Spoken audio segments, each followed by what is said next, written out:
And now here is Mecklenburg County Public Health Director, Dr. Raynard Washington. Dr. Washington. Great. Thanks, Bill, and good afternoon to you all. Thank you all for joining us for this virtual media availability. I'm joined this afternoon by Joy Smith, Mecklenburg County's Communicable Disease Director. Thank you, Joy, for being here. And I'm actually going to pass it to Joy first to give us a brief update on the status of the outbreak here in Mecklenburg County. And then at that time, I'll come back after she's done, provide an update on vaccine distribution, and then we'll take questions. So, Joy? Hi, thank you, Dr. Washington. Thank you all for being with us this afternoon. I'm going to briefly review our data to date. Mecklenburg County, as of today, is reporting 115 cases of monkeypox. The state of North Carolina reported 250 cases as of yesterday. We are continuing to see a majority of our cases being male, and over 80% of those cases are African American or Black males. In addition to that, one thing that's new that we wanted to draw attention to, and we're still looking into, is that we were able to identify at least 6 of our cases having experienced hospitalization. We are still not reporting any deaths connected to the current outbreak. Perfect. Thanks, Joy. Well, I think as most people know, we had a fairly exciting weekend here in Mecklenburg County as we celebrated Charlotte Pride and had a lot of activity happening relative to monkeypox during that celebration. This weekend, our team vaccinated roughly 540 individuals who met the current high-risk eligibility criteria here in North Carolina, bringing our total administered here in Mecklenburg County to roughly 3,300.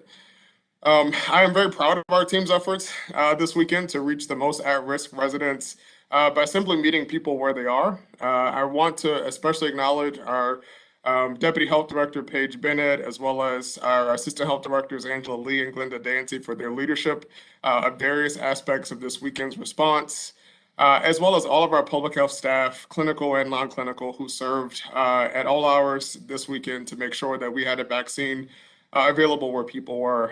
It was truly a team effort to quickly mobilize, to be strategic in our approach, pivoting to the intradermal injection route, as well as ensuring that we offered care to patients in a manner that was respectful and also focused on those who needed the services and care the most without exacerbating stigma. This is really the work of public health, and I think our community should feel really proud of the work that happened this weekend here. I'm so grateful to Clark and the leadership of Charlotte Pride for embracing public health in the celebration and being proactive in their efforts to keep all of our residents safe, and really appreciate the partnership. This weekend, with the support of North Carolina and the CDC as partners and as a first run for the new federal initiative that focuses on special events, we offered vaccines at Charlotte Pride Festival on Saturday and Sunday. We were also present on site at Scorpio's nightclub, the Woodshed, and Club 321 in partnership with their ownership and several local Black and Brown LGBTQ party promoters. I want to thank all of them for their support and partnership because without them, certainly I know that this weekend would not have been the success that it was, as well as I want to thank our partners at RAIN for their ongoing partnership with Monkeypox Response and for offering HIV testing throughout the weekend. It really was a community-wide effort, and I want to just elevate and lift up those entities and partners because Mecklenburg County Public Health couldn't do it by ourselves. All these efforts, us being out at clubs in the evening time and the work we did at the celebration on Saturday and Sunday, are critical for us working to close racial gaps in vaccine uptake. And I believe they were successful. About 46% of those vaccinated this weekend were white, non-Hispanic, about 40% were Black or African American, and roughly 11% were Hispanic.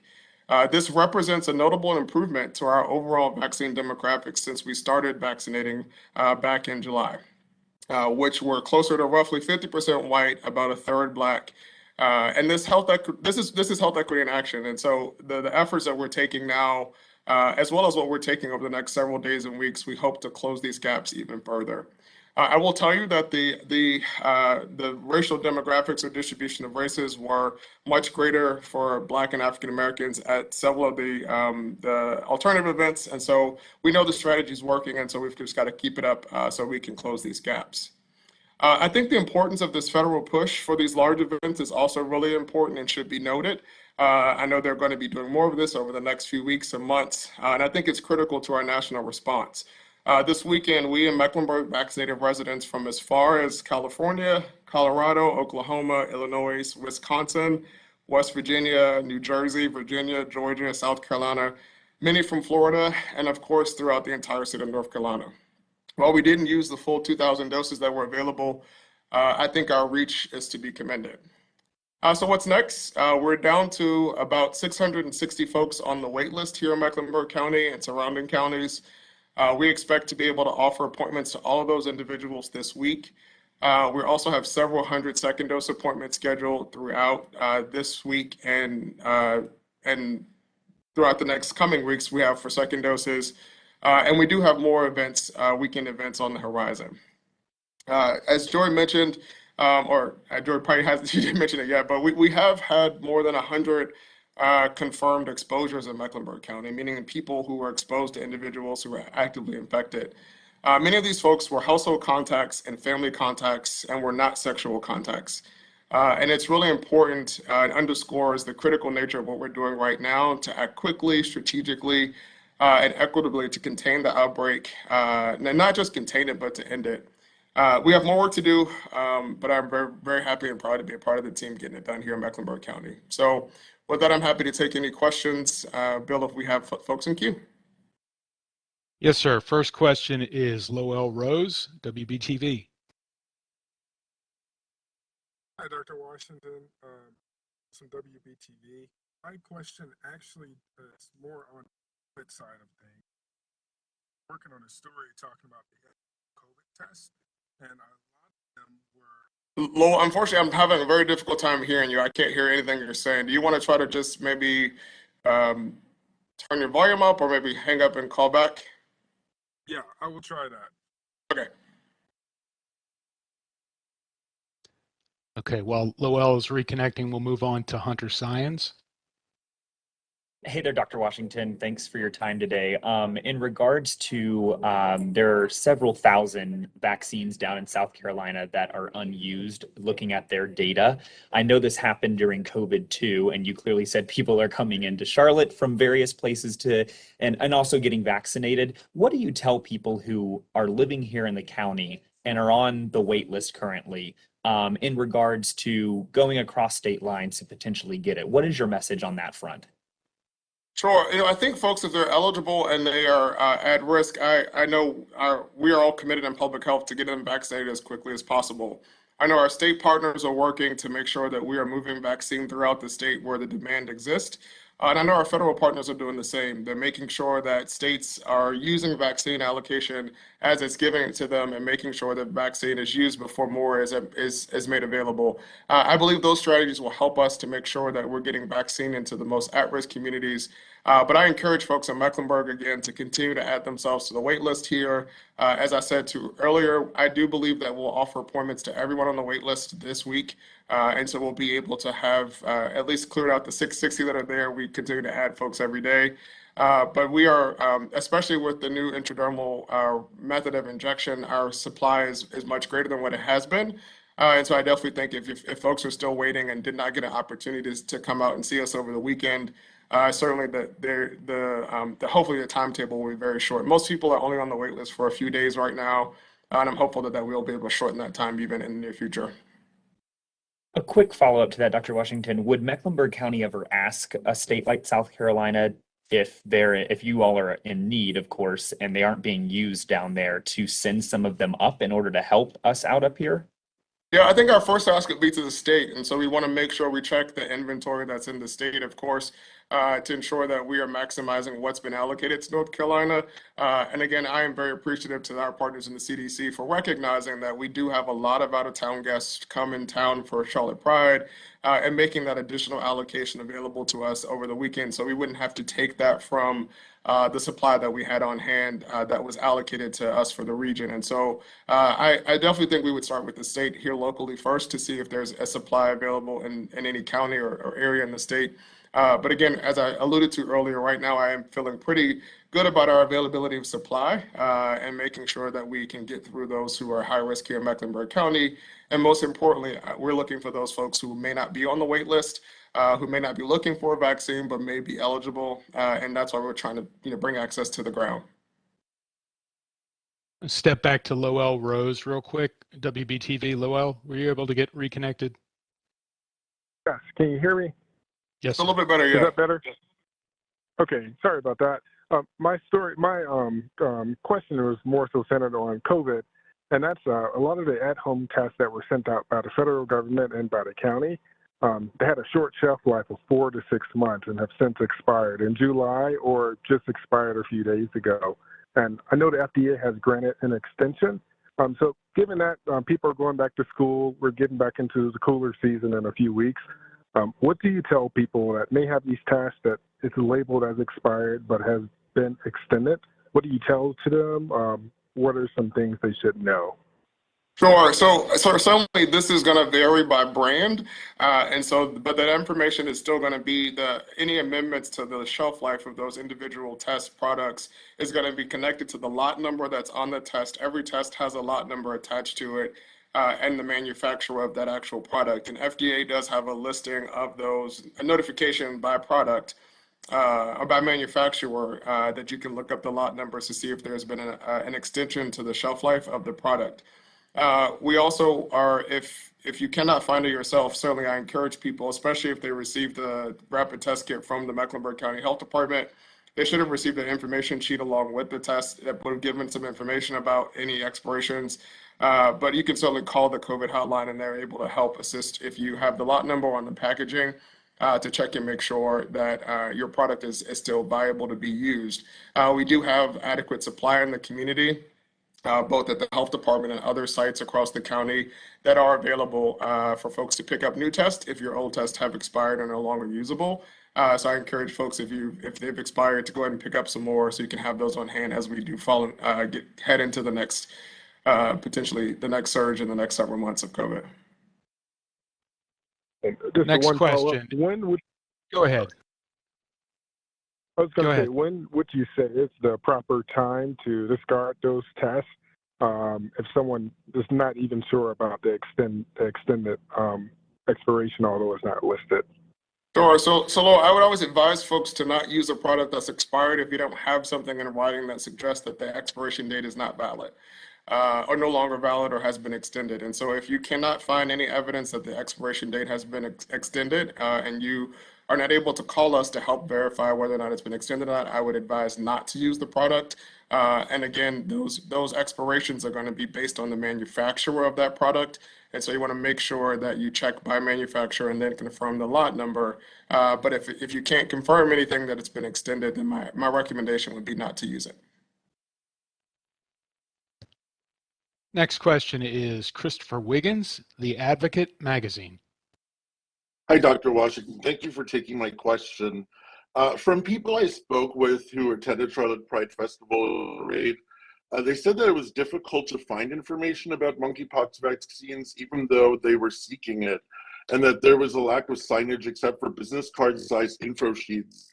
On a call with reporters last week, the White House focused on Charlotte Pride as the start of a pilot program they were rolling out. So I'd like to ask what lessons you may have learned from this weekend's events and what recommendations you'd offer to other localities as they roll out this program at large gatherings. Thank you. Yeah, Christopher, thanks for the question. So certainly I believe that, we recognize that on Saturday, part of our strategy with the location was to try to make sure that patients felt comfortable in the protection of their confidentiality in terms of being able to get to a site that offered that kind of privacy to patients so that they could actually receive the vaccine. If there was a line, it wouldn't be right in the middle of a festival with 275,000 people. And so we wanted to make sure that we were in close proximity, but still at a space where we could offer patients that kind of respect and privacy. And so I think on Saturday, certainly we were a little bit further, the same location was a little bit further away because we were along the parade route or close to the parade route. So Sunday, we definitely had more foot traffic. And then Saturday, our plan strategically was to have our staff, and they asked me about monkeypox vaccine shirts, sort of walking the crowd. There were staff all throughout the various aspects of the festival space, as well as at our two booths that we had there. And so certainly, I think strategically speaking, it was a solid plan. I think, the convenience of having to walk, several blocks may have been a deterrent for some people. Obviously, we didn't have big banners saying, come here for monkeypox vaccines. Again, trying to offer patients some privacy and making sure that we were respectful to the community and recognizing that we had a very stringent eligibility criteria and everyone at Pride wasn't eligible. So we wanted to make sure that we were clear about who was eligible and our staff were there to answer questions. So I think, could we have had more foot staff available with T-shirts on to answer questions? That certainly could have been the case. But I think, in general, what I would say the other jurisdictions who have, the big events coming up, it's definitely worth the effort. I think you've got to take the time, you've got to make access as easy as possible, but you also got to take that into account and balance with the fact that we want to be respectful and offer folks privacy when they're receiving medical care. Thank you. Next question goes to Claire Donnelly, WFAE. Hi there. Thanks so much for doing this. Maybe this question is better for Joy. I'm not sure. What do we know about the people who have been hospitalized with monkeypox in the county? Are they all still in the hospital? Were there any underlying conditions? What were they hospitalized with, symptom-wise? Thanks. Hi, Claire. Thanks for your question. Yes, so I mentioned that that's very preliminary data. We are coming through and trying to gather some of that information because we're certainly interested in it to help us with our calls with our providers about symptom and medical management. We do know that there are some pain control issues, and that's what I'm clear on right now. We are gathering information about the other areas and aspects. But we do know that a certain percentage of our cases are immunocompromised, and that may be a factor as well. And then just a quick follow-up. Has the process for getting TPOXX been streamlined at all? Is that helping ease that? I know it's really painful or can be really painful. Yes, and that's what we've been hearing during our investigation. So we're collecting information. TPOXX is available pretty readily locally. And so what we're working to do is to advertise that data on our site. So we're collecting information and working with the state to be able to list the sites locally where it's available so that patients can have it available and so that our nurses have it available when they're investigating cases. Now, just a quick follow-up, Claire. We initially, earlier parts of the outbreak, TPOXX was in very limited supply here in the county. It was only available at one provider for a very short period of time. And so I'm very thankful to our partners at the state and our community partners here on the ground. Many of our HIV PrEP providers, as well as StarMed and Atrium, have jumped on board to assist us with making sure, and as well as I know Nirvana is working as well, to assist us with making sure that there's easy access to treatment for those patients who are eligible. And so that availability has grown, which is certainly good. Next question goes to Vanessa Rufus, WCNC. Hello.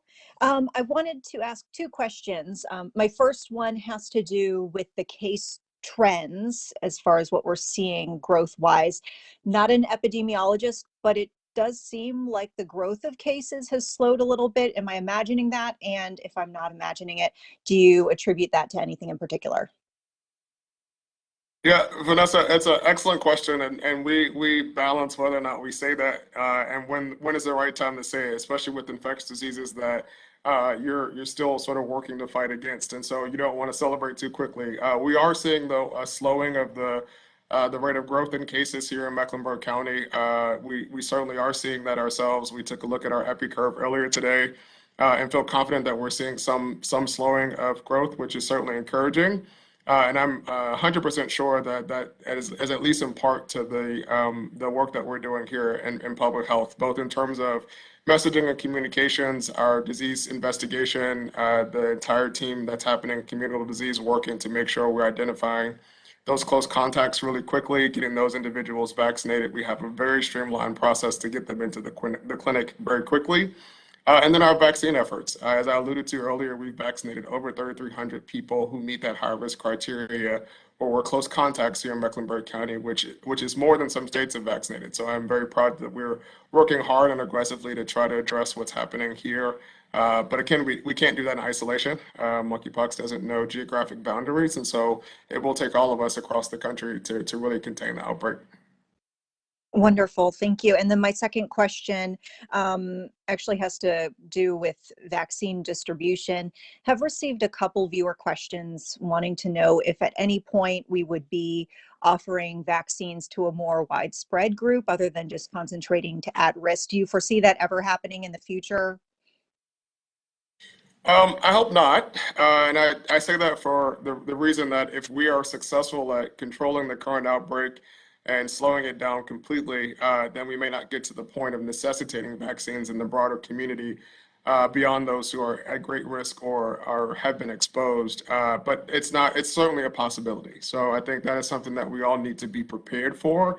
If the outbreak isn't contained and it spreads further and starts to impact other networks very quickly, or we start to have large outbreaks, then certainly we will need to vaccinate more people and broader groups.